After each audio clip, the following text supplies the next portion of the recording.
I'm excited to share with you all that I've contributed a chapter to the newly published Anxiety Relief Handbook. The handbook provides a unique window into 11 highly effective complementary therapies for you to sample on your quest to ease anxiety. The ebook is available on my website, happynurse.com.au/anxiety relief handbook. We've had so long where it's been taboo and secrecy, and we've all got stories of putting period products up our sleeves and being quite secret around it, whereas in actual fact we're these amazing creative beings, and that's how we're designed and that's how we function.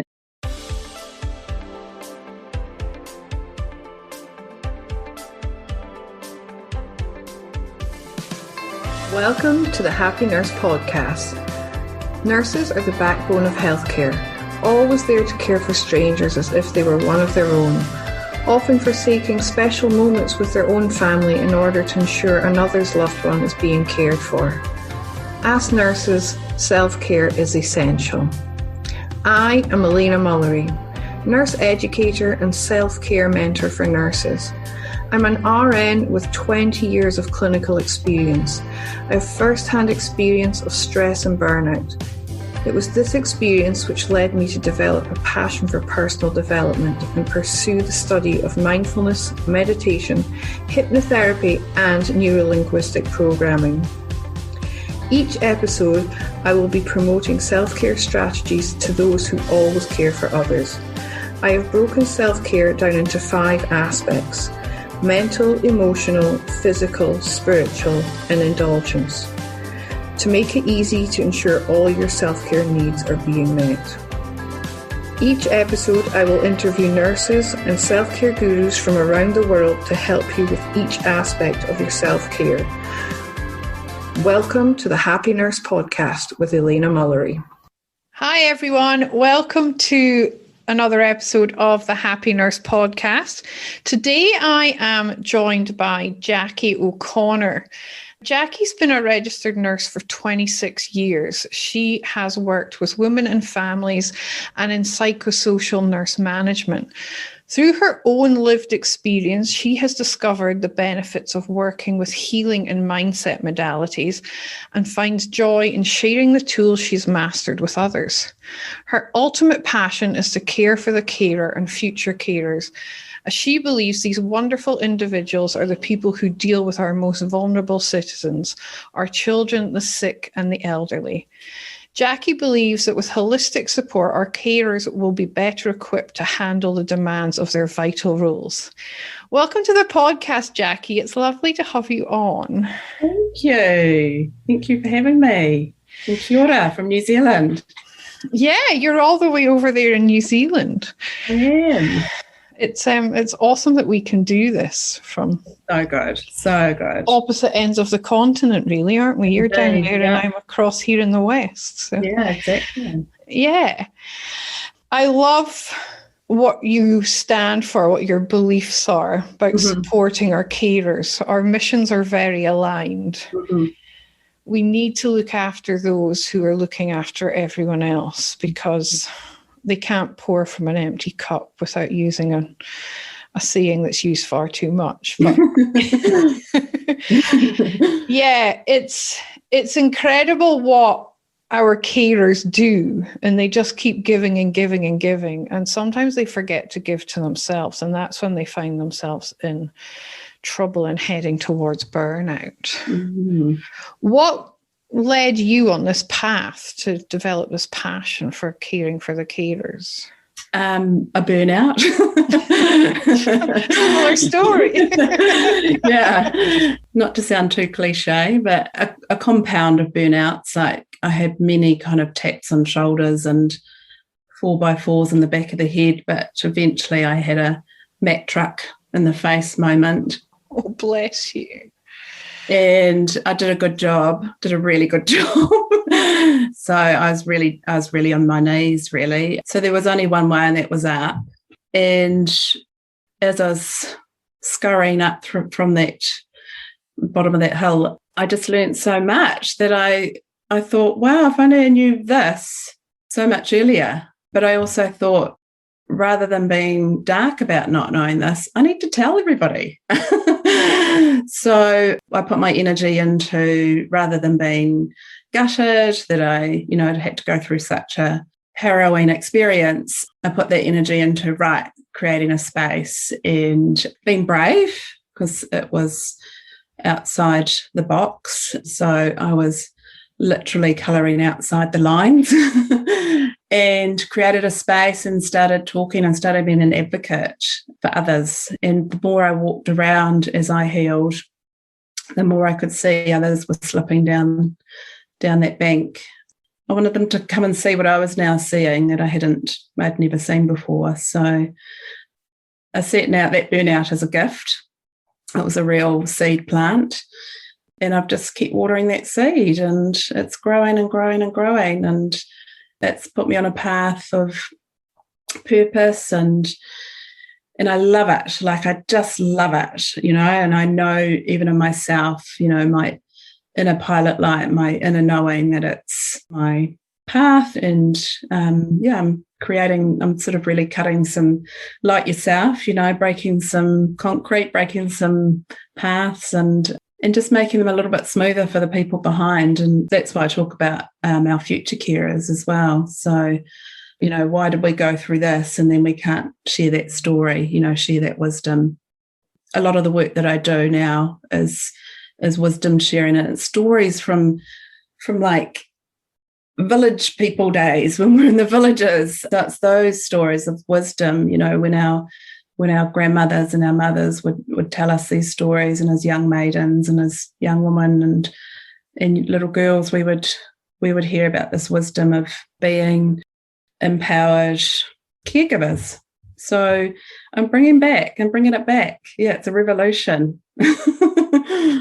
Thank you for sharing that with us. That's beautiful. And I totally understand what you mean about once you've been through that journey yourself and you've learnt these tools and developed these strategies, and you think, I can't keep them to myself. The world needs to know this. I need to share it with my colleagues or whoever you feel compelled to share it with, because after you've been at the bottom of that hill, as you say, you don't want anyone else to go there if they don't have to, because it's not a nice place to be. So yeah, it's beautiful that you're empowering our carers and the future carers with the tools and strategies they need so they don't have to go to the bottom of the hill. Yeah, definitely. Yeah. And you do a lot of work around menstrual cycles and working with women and their daughters. And I'd love to hear more about that. Yeah. Well, I've been a menstruator for 35 years and a nurse for 26 years. And I was only last years old when I learnt this amazing cyclical wisdom that we're all gifted with, but, for many reasons haven't been passed down for many, many, many, many, many, many years. So again, rather than being dark about it, I created a space and I just went with it again. And it was my inner pilot light, it was my inner knowing. And I just stepped into the arena and put it out there, and the people came. So I've kept putting them on, and the people keep coming, and more opportunities keep coming my way. And so I'm following that, following my heart and following the demand and the interest, and creating a real ripple, a real revolution of fiercely empowered women. I think everyone would agree that the world needs more of that right now. We're pretty fractured and pretty broken, and I believe what can really help with that is some good old-fashioned divine feminine energy. So I'm throwing a starfish back at a time each workshop, and the feedback's great, and then the demand's there. So I get another starfish and throw it back. I love that. That's awesome. And you call it Heart Place with Nurse Jacqui and Beautiful Young Women. Is that right? Yeah. So 3 years ago, I started a space called Be Beautiful, and that's an empowerment and creative and connective space for young women, 9 to 13-year-olds. There's science to show that confidence drops in young women by 30% during that age. So I created that space, and at the same time I still had Heart Place with Nurse Jacqui. And last years old, when I was privy to the information around cyclical wisdom, I sort of moved towards bringing them together, Heart Place with Nurse Jacqui and Be Beautiful Young Woman. So, yeah. How awesome. Yeah. And I love that you're encouraging women to listen to their bodies and to respond to their cycles. Yeah. And, you know, I've delved into working on my feminine energy too. And it was a real eye-opener, because I think, especially in the world we live in today, a lot of women, I'm putting my hand up, I've been one of these, and I was too far in my masculine, you know, all that pushing, controlling, micromanaging. And when actually the women are the nurturers, the intuitives, the carers, and we've kind of stepped away from that role. Yeah. And it was a real insight, kind of having a good look at my own femininity. Yeah. And I've done some work with, I haven't done work with her, but I read her book, Mama Gina. Have you heard of her? I haven't.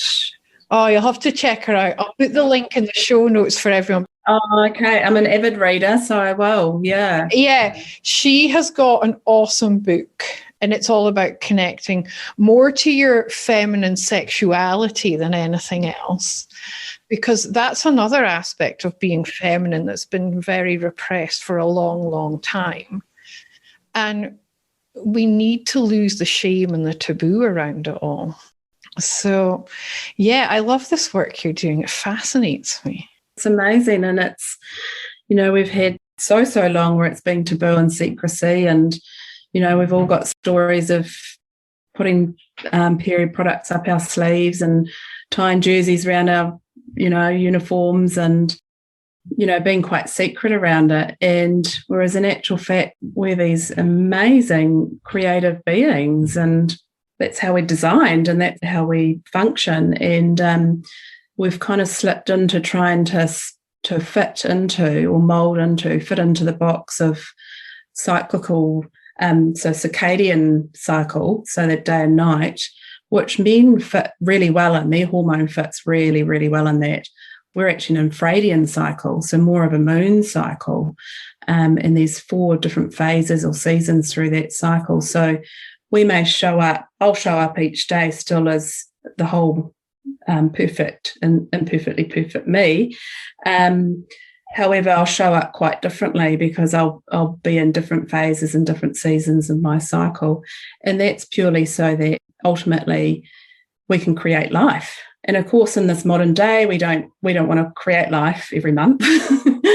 But we're beautiful creative beings. And, you know, when we were young maidens, we were creating, we were playing and creating. And through our conditioning in society, that diminishes and we start getting into, like you're saying, into the sort of hustle and trying to fit into this box. And we don't. And we often think we're going crazy because we're not fitting and we're not showing up the same. But when we actually understand that, you know, we have different phases and we have different energy and we have beautiful benefits from cycling, you know, from actually experiencing the cycle and allowing the cycle.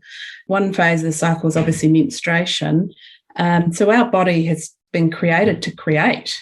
And so in our head, we're okay that we're not pregnant this month, that we haven't fertilized an egg, but our body was designed to create, and it, you know, had put up all this beautiful padding and all these duvets and pillows and wallpaper and decals in our womb ready for this fertilized egg, and then it didn't come and it's gutted, you know. It releases, you know, it goes, stuff you, I'm taking down all that decals and all that, and it has a big release. And very few of us actually honor that part of the cycle. And when we do, you know, our beautiful intuition, our superpower of our intuition, which you mentioned, that comes in roaring. And so this is our beautiful dream phase, and this is where our inspiration and our projects and our beautiful ideas of our inner knowing come into us. But unfortunately, through conditioning and society and trying to fit into our circadian box, we don't allow the space and the time, and we're kind of encouraged to just box on and push on, and everyone else menstruates, so why can't you? So just sort it out. But when you actually see this beautiful benefit that you can get if you allow the space, and that you know that there's another phase coming up where you do have the energy to box on and get your to-do list done, then you will actually, even if it's 1% of the day, it doesn't have to be, we still obviously have to function with schools and work. But even if we take 1% and just create some space and just slow that mind down, and, we rest our bodies. We very, very rarely rest our minds. We're pretty quick to fill our mind up with a space, whether it's scrolling on your phone or booking in another coffee date or watching Netflix. We're pretty quick to fill it up. However, there's some really lovely parts of our cycle that we can honour that space and really get the messages that are out there for us. Well, that's beautiful. I love how you've described that. Thank you for sharing that wisdom with us all. Welcome. If you enjoy meditating or you would like to give meditation a try, why not head on over to happynurse.com.au/meditation to download my free guided meditation for stress and anxiety relief. It's 12 minutes of pure self-care. I feel my colleagues, when I work in PACU, a lot of them will say to me, Elena, what's the moon doing? Because they know that I'm always aware of what's going on with the moon and where we are in its cycle. Because they'll be like, Elena, what's the moon doing? Yeah. Where do we put our crystals, Elena? It's quite funny. I'm like, no, it's not a full moon. If we're having one of those really crazy days, like, is it a full moon? I'm like, no. Sometimes it is, but yeah. So when we were living in the village days, the Galileo days, we would all menstruate in the new moon. The energy is quite low in the new moon. So again, in our menstruation, all our hormones, our beautiful female lady hormones are flat. So makes sense. Our energy's low. And when we're in the Galileo days, we did actually want to create life each month. And so our mood was flat because we were grieving that we didn't create. When we ovulate, it's the full moon. So you'll probably relate to your energy. Yeah, your energy is I thought it was the opposite. No. I thought it was the other way around, but that makes sense. With the full moon, a lot of people often wake in the full moon. And that's your high energy. So when you're ovulating, you want to be on fire because you're like, I'm going to get my man. I'm going to fertilize this egg. I've got a golden egg that's got your name on it. So it kind of makes sense. It does make sense. Yeah. So back in that sort of Galileo days, we would all go to a red tent and in the new moon, and we'd all menstruate together. And the men would actually go off and hunt for food during that time. So they would leave us women to connect, and we'd be in that red tent and we would share stories. So we'd be with our grandmothers and our aunties and our sisters, and we would hear their wisdom and stories. So nothing was secret. A similar thing happens with perimenopause and menopause. It's sort of quite misunderstood. So all those stories would be shared. None of that would be new. And then we would nurture one another, and we would be really creative. So we'd be doing weaving, and we'd plait each other's hair, and so we're pretty topped up. Our self-care and our connection, feminine connection, was really topped up. But unfortunately, there was a real and the men supported that. They were very supportive of that. I don't know if you've read the book, The Red Tent. It's a great book. No, I haven't. Yeah, put that on your list.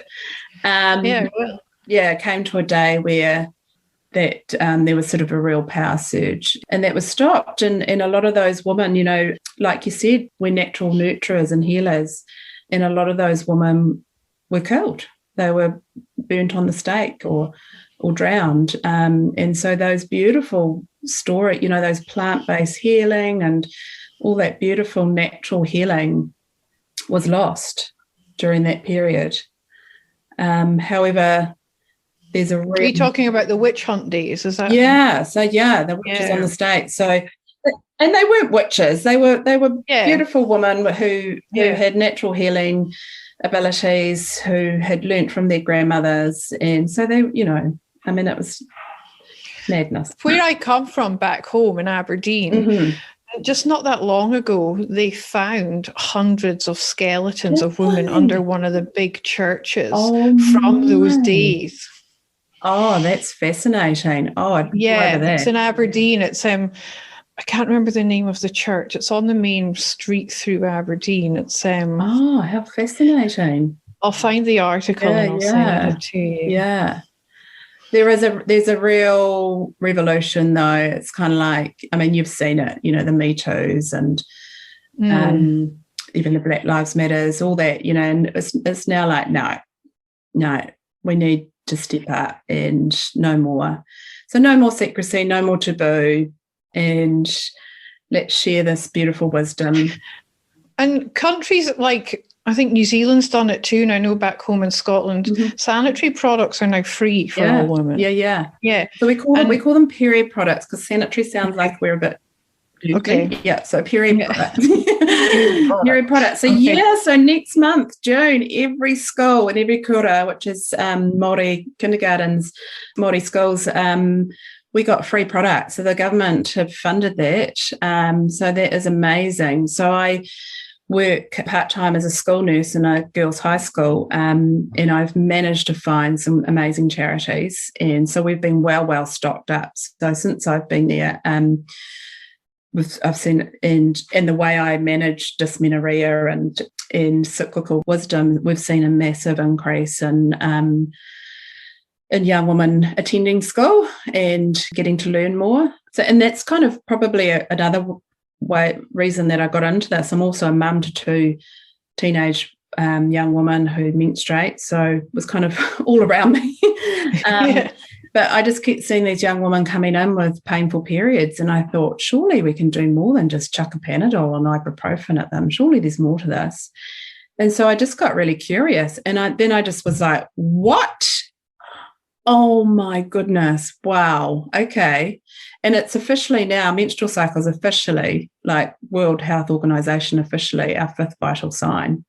So when those young women come in, I'll do temperature pulse respiration. Boom, I'm in there. Where are you at in your cycle? How was it? How much are you bleeding? What's your pain like? And we've normalised pain and bleeding. It's not normal. Yeah. Actually not normal. No, it's not. Yeah. No. I'm very lucky and don't suffer from any pain, but I know it's not normal. Yeah, for a lot of women it's a tough ride. Yeah. But now we're sort of coming out of that, using blue on an ad, and we're sort of coming out and being pretty period proud, really. But now I work with young women now that they're cyclically wise, actually look forward to their period because they now know that they can create some space and honour that time to rest and dream and inspire and tap into their intuition. They also know that they can come to me. I've got a wellness room, not a sick bay, and I'll put them under a weighted blanket, and I'll give them a heat pack and make them a herbal cup of tea and give them some essential oil and a wee crystal to sit next to them, and really, really honour them, really honour their body who's grieving. And I'll just say, let's give you 20 minutes, and then they're back up and off learning again. So, and those women used to go home and they used to have, pharmaceuticals to get them through that. So, what a beautiful resource to have at a school. Yeah. Well, I feel very privileged to be able to share it. And young women, oh my gosh, so hungry for it. They want it, and that's why I introduced the mother-daughter, because, I was only last years old, so these mothers don't know this. I've run 17 of that particular workshop, and I haven't had a mum yet who's been privy to that information. And so then we've got this beautiful connection, so it's not just a positive period talk. It's actually, it's a connection. Again, and I say that to them, we're planting a seed and I want you to water it and I can help you water it. And I get them to create or kind of commit to being accountability buddies as well. So they do that. And then I also get them to commit, whether it's in hindsight or still to happen, to commit to a celebration of this milestone. Yeah. And the other thing that's happening, of course, too, is a lot of these mums like me are actually going through their second puberty as our kids are going through their first. That can be really challenging. That's a real milestone for both of us, but it's also in a curveball, when you're empowered and you've got this knowledge, you can allow that space and you can allow that compassion for yourself and for each other. And you can create some really beautiful language around this. So, for example, the typical PMT, Shark Week kind of language, we now call that our take week, our autumn season, our take week. We're our body, our beautiful progesterone hormone is creating the padding in our womb for that hopeful fertilized egg. And then when it doesn't happen, it starts to get, starts to shed and break down and release. And so that's our take week. We take back for us. Really honour that. And again, our intuition's beautifully high, but equally our inner critic's really high during that week. And little things, like our appetite increases that during that phase. And so we often feel a bit bloated. But when you think about the science, our physical body is preparing for this hopeful fertilized egg that it can nourish and embed and, cushion. So it makes sense that we increase the nutrition and that we kind of get a little bit rounder and a little bit fuller. And of course, that those couple of times that if that's what you choose, if that's your path, and if that's what the universe chooses for you, the couple of times, or some people do it 3 times and 4 times, you do fertilize and grow that baby, then you want to make sure you've got all the nutrients on board to grow this other being. Yeah. It's really amazing when you think about it, because and like I'm a mom as well. I've got 2 boys though, but to think, I sometimes just stop and look at them and think, you came out of me. How did that happen? I know. It's when you take it back to basics, it's like, whoa, I carried you inside me for 9 months while you developed into this little human that you're now. That's what I say to young women now. I say, hey, honour this space. I'm pointing to my reproductive area. Honour this space. She is going to potentially create life. Let's honour her. Let's not push on.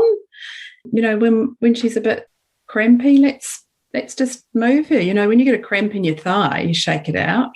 Or if you get pins and needles, you shake it out. Let's give her some space. Let's move around and let's really just be kind and gentle. But I tell you something that's super freaky. When you carry a girl, so when you're pregnant with a girl, she has got her eggs in her that will potentially be her children. So when you're carrying your girl, you're actually carrying your future grandchildren as well. Yeah, I've read that before, and that blew my mind. God. It's like, because it's like the egg that made me developed inside my grandma. I know, right? Yeah, and I was like, that's nuts. I know. So really, my grandma's body made the egg that made me. I know. And so then now, because I tell the young woman this, and so then I actually say, you've got an epigenetic responsibility. You've got huge responsibility. So this fast pace kind of fitting into the circadian rhythm thing that ain't working for us, that we're saying we're crazy. Let's back the bus up. Let's not go there. Let's go, hey, I want to be soft and gentle, and I want to create, and I want to dance through life. And then you can really, when you're there, when you're doing that stuff, your intuition is super high, and your intuition is there for your good. It's for your highest good, and it's going to help you travel down the paths that are going to serve you. Oh yeah, your intuition. And I think especially as nurses, we do have this high intuition, like we do. It gets called a sixth sense or whatever. And I shared something last week on social media and where I'd followed my intuition and it didn't really make any sense. But the week before, I should have been in Melbourne. And it was the launch of the book that I'd collaborated on. I had meetings set up. I was co-hosting a workshop. And I was flying out early hours of Tuesday morning. And all day Monday, I was just like, something's not right. I can't go. And I'm like, oh, Lena, don't be so crazy. Like, just go to Melbourne. And I thought, no. I pulled the pin at like 5 o'clock on the Monday night. I said, I'm just not going. And I cancelled my flight. Anyway, Perth went into lockdown on the Friday. If I would have been stuck over in Melbourne. Thank goodness I listened to that inner voice that was in my head going, don't go. Everyone was like, are you okay? Why are you not going? I went, something's going to happen. I don't know what. I'm just not going. Yeah. And it served me well. Yeah, totally. And do you know what? Fun fact, we've all got that. That's not, exactly. Like people think, she's psychic or she's woo-woo, whatever. We've all got that superpower. We've all got it. And unfortunately, we just kind of fast-pace in our life and we sit in that headspace just too much. Yeah, we try and go into the logic. So I was like, but I've booked a flight and I've got to Canada. And I thought, no, Lena, just follow what your gut is telling you. Don't go. Yeah, good on you. Yeah. So, But maybe I was just at that really intuitive time of my cycle. Yeah, I'd be curious to know now. I'd be very curious to know now. Lovely thing around cycling, especially if you're working in, female-dominating profession, is actually you can be a little bit more compassionate about those kind of what we sort of call toxic environments, and it's a good way to ripple effect it off. You can, talk about the four phases and how we show up and stuff. And so then, because one phase is called the give phase, it's really short. It's when we ovulate. It's called the give phase. I'm sure I must have gone to every PTA meeting when I was in my give phase because I was the girl that was, I'll help with the fear. I'll manage that. And then, of course, the next week I'm in my take phase, and I'm thinking, what was I doing? So now I very much boundary it. I'm like, I'm actually in my take phase. So I'm just going to say, yes, let's see how we go here. Yeah. But it's really good because when you're in the take phase, you can find someone who's in their give phase and you can say, hey, you know what? I'm on my take phase. Do you mind bringing me a coffee or whatever it is? Do you mind? Yeah.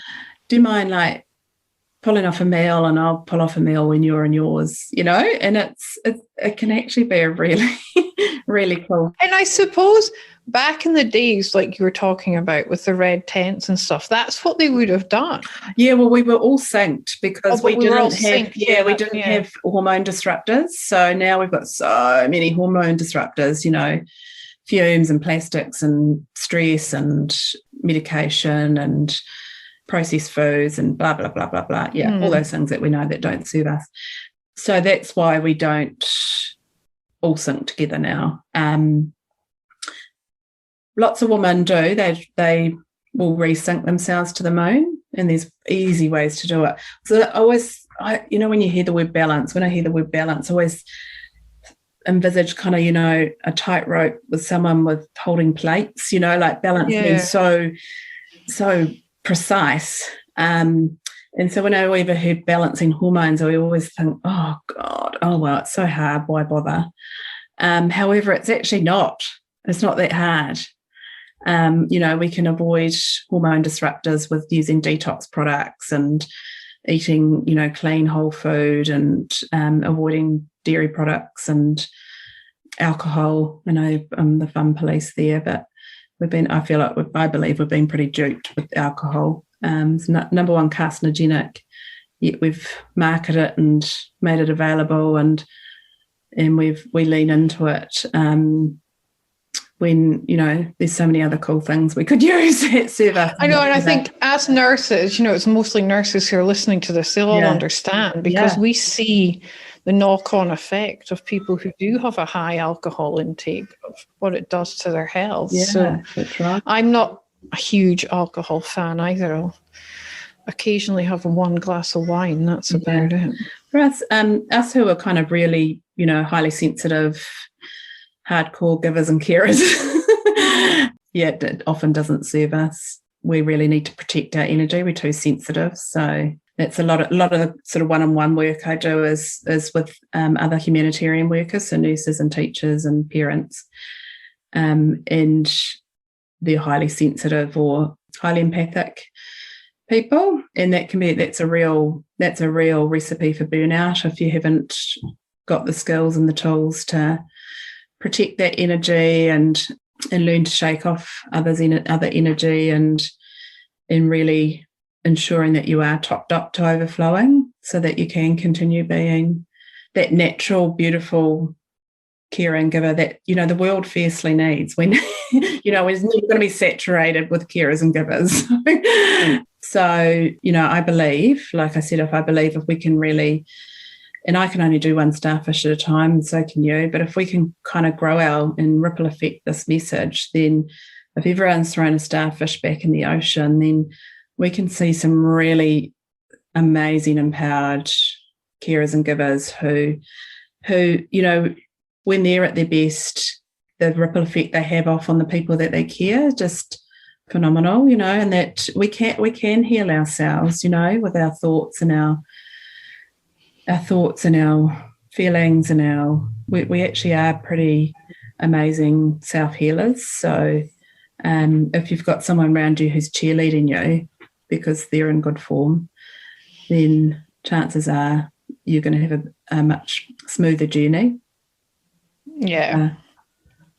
And it's that being the best versions of ourselves, isn't it? Because when we're turning up as that best version, our patients are experiencing a much higher level of care. You know, our colleagues have a better colleague to work with.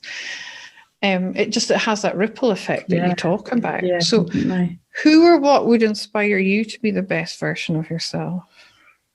I think probably at the moment it's my daughters. And so one of them pulled me up the other day and she said, "Oh, Mum, you're always on your phone." And, you know, I could easily have gone, "No, I'm not." And I just went, "You know what, you're right, I'm putting it down." So I really tap into the messages that they give me. I live with 3 introverts, so I'm the extrovert. So, but they've really taught me to slow down. So I think definitely my daughters. Yeah, definitely them. Yeah, definitely them. Yeah. And then that just ripple effects off. So totally. Yeah. No, I know a lot of people, but I'm going to keep my circle small. Yeah. Good on you. Yeah. And do you know what's an answer here often is if someone is a parent, is their children are their biggest inspiration. You know? So it's a beautiful thing because our children are watching us and watching what we're doing. And when we're pushing and trying to make a difference and be the best versions of ourselves, they're being inspired to do that too, just by default, because they're watching us what we're doing. Well, even with my response, you know, I could have got defensive and I could have allowed the trigger to, you know, I show up not as the best version, but I went, okay, thank you. Thank you for that message. You're right. I'm going to put that down. So, you know, and so then I have trust and faith that next time I may pull her up on something that she'll also respond without being so defensive. Yeah, without feeling like she's being attacked. Yeah, that's beautiful. So what would be your non-negotiable when it comes to your self-care? Has it got to do with your time in your cycle, or is it? I've got a bit of a list. That's okay. Yeah, so I move my body every day, and I've created this life. So I went to say I'm lucky, but I've actually created this life that I live by the beach. So I walk the beach every morning with my dog, and often with my husband. So that's definitely a non-negotiable. Nurturing myself, so honouring, so really nurturing my body, so movement, and I now practice intuitive eating, so I really feel into what I'm going to eat. And one of the superpowers of being highly sensitive is I can sort of feel the energy of food, so I know kind of what's going to nourish me and lift me up. So that's one. My inner knowing, my inner pilot light, tapping into that, even if it's do you want to come to the movies, I'll tap in, do I? Yep. Yep, I do. So it's got to be a hell yeah, otherwise it's a no. So I really use that. That's a non-negotiable tap in. That's now a habit. That wasn't a habit when I was people-pleasing and perfectionist and busy. That I never did that, but I created a habit. And the way I created that is I actually bought little stickers and I put them everywhere. Toothbrush, steering wheel, door handles. And every time I saw that sticker, I would do, a box breathing, and I would pause and tap into my inner knowing and my inner pilot light. Now I don't need to see the stickers, I just do it. Yeah. And so the best thing, it's hard to break a habit, but it's easier to create a habit, especially onto a habit. So definitely that, nutrition, working on my self-worth. So, really value and validating myself. So not needing the outside. The outside value and validation is beautiful. I love it. I mean, my love language is words of affirmation. Beautiful. I love it. I can't get enough of it. But it's a bonus. It's a bonus. And so I value and validate myself. That's a non-negotiable. Joy. I'm a joy seeker. So my latest joy at the moment, my latest creativity is macrame, making macrame pot hangers.